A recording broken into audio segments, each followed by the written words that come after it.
શ્રી ગણેશાય નમઃ. નમસ્કાર મિત્રો, બોર્ડ ચેનલ 11માં આપ સૌનું હાર્દિક સ્વાગત છે. આજે આપણને શ્રીમદ ભગવદ્ ગીતાના પ્રથમ અધ્યાય અર્જુન વિષાદ યોગ વિશે ખૂબ જ સરળ ગુજરાતી ભાષામાં સમજવાના છીએ.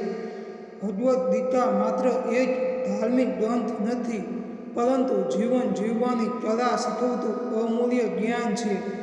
પ્રથમ અધ્યાયમાં ભગવાન શ્રી કૃષ્ણ ઉપદેશ આપતા નથી, પરંતુ એક એવી પરિસ્થિતિ ઊભી થાય છે જેનાથી ગીતાનું જ્ઞાન શરૂ થાય છે. ચાલો શરૂઆત કરીએ. મહાભારતનું યુદ્ધ.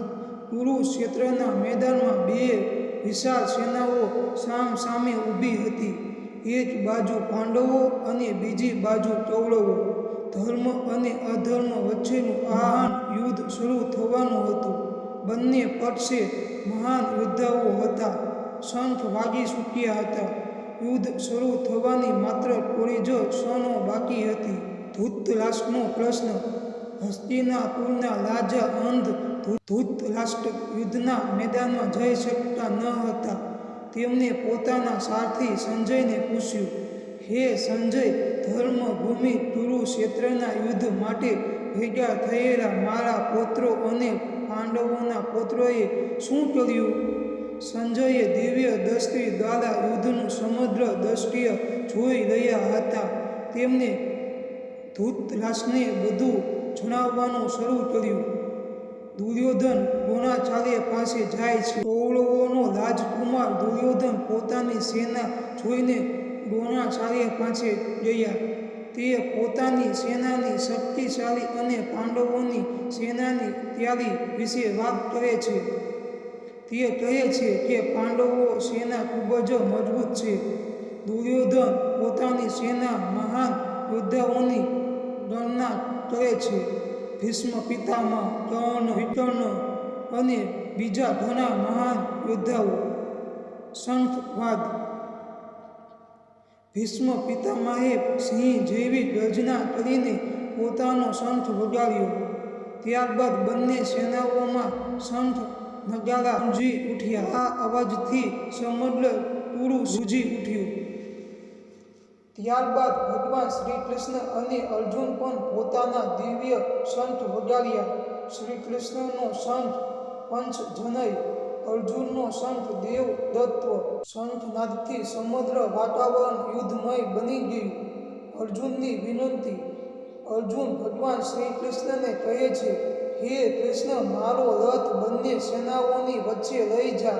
હું જોવા માંગુ છું કે મારી સામે કોણ કોણ યુદ્ધ કરવા ઊભા છે. શ્રી કૃષ્ણ રથને બંને સેનાઓની વચ્ચે લઈ જાય છે. અર્જુન શું જુએ છે? અર્જુન પોતાની સામે જુએ છે. ત્યારબાદ પોતાના દાદા ભીષ્મ દેખાય છે. ગુરુ દ્રોણાચાર્ય દેખાય છે. કાકા, ભાઈ, મિત્રો, ભત્રીજાઓ, સગા સંબંધીઓ દેખાય છે. અર્જુન સમજી જાય છે કે આ યુદ્ધમાં તેને પોતાના જ લોકો સાથે લડવું પડશે. અર્જુનનું દુઃખ. પોતાના સર્વજનોને જોઈને અર્જુનનું હૃદય દ્રવી જાય છે. તે કહે છે, હે કૃષ્ણ, મારા હાથ કપી રહ્યા છે, મારું મોઢું સુકાઈ રહ્યું છે, મારું શરીર ધ્રુજી રહ્યું છે, ગાંડીવ ધનુષ્ય હાથમાંથી સરકી રહ્યું છે. અર્જુન માનસિક રીતે નબળો પડી જાય છે. અર્જુનની મૂંઝવણ. અર્જુન વિચારે છે, હું આ યુદ્ધ શા માટે લડું? રાજ્ય માટે, સુખ માટે, સંપત્તિ માટે? જો આ બધું મેળવવા માટે પોતાના જ સર્વજનોને મારવા પડે તો એવા રાજ્યોનો શું અર્થ? તેને લાગે છે કે યુદ્ધમાં જીતવાથી પણ તેને આનંદ નથી મળવાનો. પાપોનો ભય. અર્જુન કહે છે, પોતાના ગુરુઓ અને વડીલોને મારવું પાપ છે. ભલે તેઓ ખોટા હોય પણ તેમને મારવાથી મને સુખ નહીં મળે. તે ધર્મ અને કર્તવ્ય વચ્ચે ફસાઈ જાય છે. કુળ નાશની ચિંતા. અર્જુન આગળ કહે છે, જો કુળના પુરુષો મરી જશે તો કુલ ધર્મ નષ્ટ થઈ જશે, પરંપરાઓ ખતમ થઈ જશે, સમાજમાં અધર્મ વધશે, પરિવારો તૂટી જશે. અર્જુનને સમાજ અને સંસ્કૃતિની પણ ચિંતા થાય છે. યુદ્ધ ન કરવાની નિર્ણય. અર્જુન અંતે કહે છે, હે કૃષ્ણ, હું યુદ્ધ નહીં કરું. જો કૌરવ મને નિશસ્ત્ર હોવા છતાં મારી નાખે તો મને સ્વીકાર છે, પણ હું મારા સર્વજનોને મારી શકીશ નહીં. અર્જુન ધનુષ્ય મૂકી દે છે. આટલું કહીને અર્જુન પોતાના હાથમાંથી ગાંડીવ ધનુષ્ય નીચે મૂકી દે છે. તે રથમાં બેસી જાય છે. તેનું મન દુઃખથી ભરાઈ જાય છે. તે સંપૂર્ણ રીતે નિરાશ થઈ જાય છે. આ અધ્યાય આપણને શું શીખવે છે? મિત્રો, અર્જુન માત્ર એક યોદ્ધા ન હતા. અર્જુન આપણું પ્રતિબિંબ છે. જીવનમાં જ્યારે મુશ્કેલીનો નિર્ણય લેવો પડે છે ત્યારે આપણને પણ અર્જુન જેવી મૂંઝવણ અનુભવીએ છીએ. ક્યારેક સાચું શું છે અને ખોટું શું છે તે સમજાતું નથી. ક્યારેક લાગણીઓનું અને કર્તવ્ય વચ્ચેનું સંધાન થાય છે. ક્યારેક મન નબળું પડી જાય છે. આ જ સ્થિતિ અર્જુનની હતી. પ્રથમ અધ્યાયનો મુખ્ય સંદેશ: અર્જુન વિષાદ યોગનો અર્થ છે દુઃખમાંથી જ જ્ઞાનનો જન્મ થાય છે. જો અર્જુન દુઃખી ન થયો હોત તો ગીતાનો ઉપદેશ મળ્યો ન હોત. જ્યારે માણસ પોતાની મર્યાદા સમજે છે ત્યારે જ સાચા જ્ઞાન તરફ આગળ વધે છે.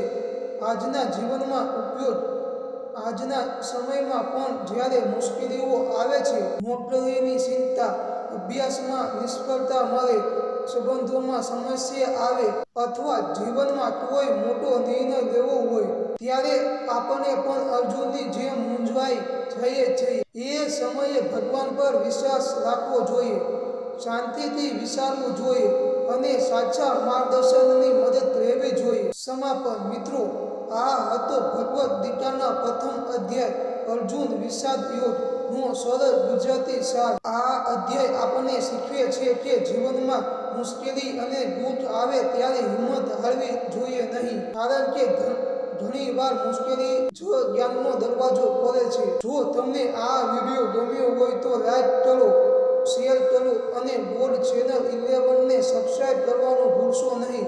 કોમેન્ટમાં જરૂર લખો જય શ્રી કૃષ્ણ. ધન્યવાદ. જય શ્રી કૃષ્ણ.